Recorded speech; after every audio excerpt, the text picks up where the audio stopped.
feeling nila, sila pa din, yung idolo nila, sila pa rin, edi good. Kung para sa kanila, mali ako, edi mali ako. Mabilang mas tama na mga Katniel fans. Sinungaling ka naman! Tapos bigla nag-post yung Katniel! Kaya ang pinakauna kong source kung bakit yung nalaman yung hiwalay yung Katniel, sa totoo lang, si OG Diaz. Alam mo yung mali ninyo eh. Binash nyo si OG Diaz. Institusyon na yan sa showbiz chismis. Pag yan nag-splok ng chismis, 90% totoo na yon.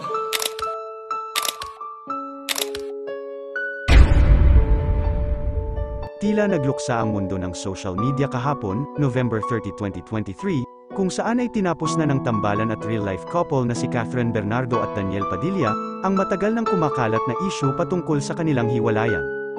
Matatandaan, na unang nilabas ng veteranong kolumnista na si OG Diaz ang issue patungkol nga sa hiwalayang ito nila Kathryn Bernardo at Daniel Padilla.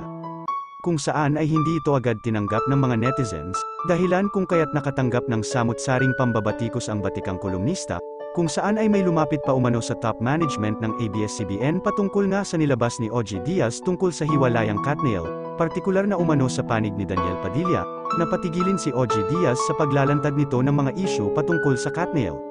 Dahil sa inabot na pambabatikos ng veteranong kolumnista, ay agad naman itong nag-public apology, para sa mga taong nasasaktan sa mga ginagawa nitong pagbabalita. Kung meron man kaming mga nasaktan dito, alam mo, tao lang din sila. Kung sa palagay ninyo kami ay naka-offend, humihingi po kami ng sorry.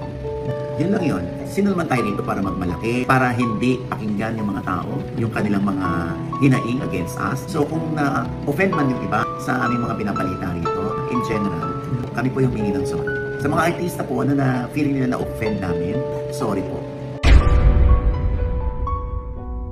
Samantala, hindi pa man din nakaka-recover ang mga netizens sa ginawangang pagkukumpirma mismo nila Kathryn Bernardo at Daniel Padilla, patungkol nga sa hiwalayan ng mga ito, ay tila nabuhos naman agad ang atensyon ng lahat sa self-proclaimed na pambansang marites ng social media na si Sian Gaza, o Christian Albert Gaza, matapos itong magsagawa ng live broadcast sa social media account nito, kasunod ng ginawang pag-amin ng Katniel sa hiwalayan ng mga ito. Sa naturang live broadcast nga na ito ni Sian Gaza, ay walang paga-atubili nitong binulgar ang umano'y totoong kwento sa likod ng hiwalayang Kathryn Bernardo at Daniel Padilla. Narito ang kanyang mga maanghang na istorya. After confirming 4 sources, sabi ng mga sources natin, ayaw pa daw nila paalam sa mga Katniel fans. Matagal na pala, Mars. Hindi pala recently. Pero dinedili at dinedili lang nila yung announcement. Matagal na palang break. Matagal na pala. Pagod na yan. Pagod na yan sa pambababae ni ano. Pagod na yan. Sa tingin nyo, for the last 11 years, isa lang? Dami, boy. Napakarami. Dami pang naglaplitan sa akin. May mga usapan pa sila, may mga picture pa sila. Ang dami. Kaya para sisihin natin yung isa sa isang breakup. Mali yun. Ilang beses na akong niloban. Ilang beses ko lang nahuli. Ano ba talaga yung reason of breakup? Maliban sa pagod na, no? Maliban sa pagod na talaga si Kathryn. Nagkita daw eh. Nagkikita. Multiple times na. Lalo na yung after ng breakup nila ni Richie. Yun ay nasalap ko. Tapos, ito yung nakapagpapuno kay Kathryn. Kaya lang na nag-break na sila few months ago. Ayaw pa rin sila pa-announce ng management. Negosyo yan, Brad eh. Laking negosyo yan. Daang milyones yung value niyan.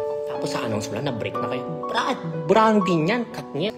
Tapos sa announce mo na break up. Of course not! Hindi natin pwedeng sabihin na si Andres lang ang may kasalanan sa hiwalayang ito. Basta few months ago, pwedeng break na talaga yung Katniel.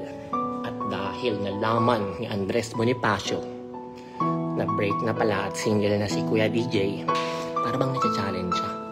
Pero crush niya talaga to. Love na love niya talaga to. So, anong pinapoint out ko? Para i-rule out natin na ang may kasalanan sa hiwalayang ito ay si Andres Bonifacio lamang. Mali yun. Parang may masisi lang tayo, meron lang tayo mapagbalingan ng galit natin. Mali yun. Ito talagang mahilig talaga for the past 11 years. Sa pagtatapos ng isang relasyon, ay palagi itong may nakaakibat na kwento at mabigat na rason kung bakit ito humantong sa isang hiwalayan. Totoo man o hindi ang mga lumalabas o lalabas pang rason kaugnay sa hiwalayang ito ng Katniel.